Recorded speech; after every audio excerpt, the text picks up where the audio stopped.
Hello, nice to be with you today.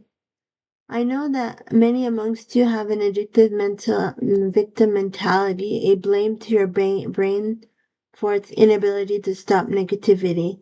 It is without a doubt understandable. When you stop reading novels, especially murder mystery stories, you begin to forget the meaning of harsh, offensive words. You begin to let go of the poor academic teachings.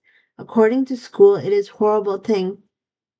a horrible thing, a handicap, not knowing the meaning of hurtful words.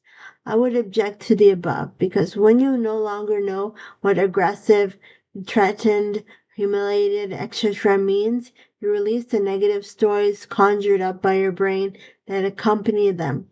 Usually, emotions and thoughts go hand in hand, both provoke each other. Churches and holy temples have objected to the stories society writes.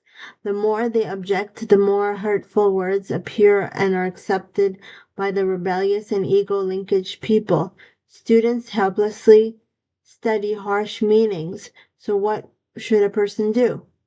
What should they do? Stop reading novels that expose harsh words and read instead self help and spiritual books and ebooks. The aim of these sorts of books and ebooks is to help rather than disturb the reader's peace of mind. So these self-help books are beneficial rather than a lot of novels out there. If you are doing studies, you will have to to discard the above for the time being that it takes to earn your college university degree or professional studies diploma certificate.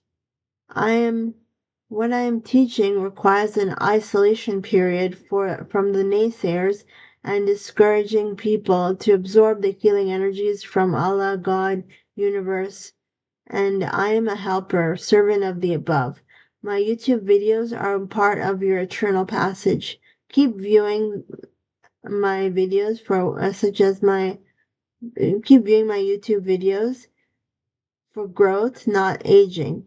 You will get younger over time and not become a senior over time. Awakening is happening. Be ready for eternity.